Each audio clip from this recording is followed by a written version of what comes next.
all know it's downright impossible to please everyone. No matter what you do, think, or feel, someone will be dismayed or feel disgruntled by the very notion of your choices, or your existence even. It's just not worth trying to please everyone all the time. Not only will you begin to live your life according to someone else's standards, but you'll just deplete yourself of any sense of happiness or enthusiasm. Jesus is the supreme example of someone who always did the right things, someone who lived and loved magnificently and perfectly, yet could not please everybody. In today's gospel, we hear his critics demanding to see a sign. They were skeptical about his teachings. Therefore, they sought a sign from him that would show that he was from God. They wanted proof that he was possessed with supernatural powers. Well, how many more signs do they need? Never mind that Jesus had been working cures and preaching liberation for all to see and hear. Well, it's no wonder Jesus called them evil and unfaithful, comparing them unfavorably to Gentiles. Sometimes we react like the scribes and the Pharisees. We fail to recognize the gifts God is giving us because they're not what we ask for or what we want.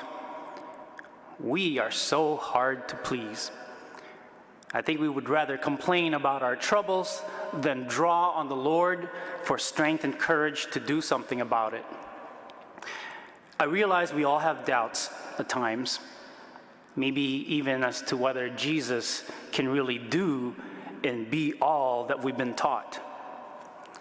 But God reassures us that he is faithful and always here for those who believe and follow his ways.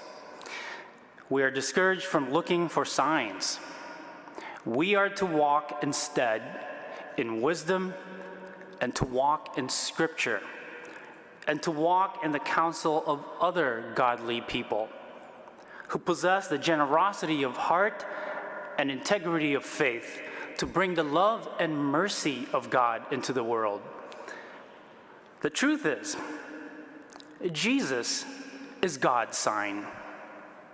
Just as Jonah was God's message to the Ninevites. So if ever you're in doubt, just think back over all God has done in salvation history. Think back over all that God has done in our lives. God is present, and signs of God's love for us abound.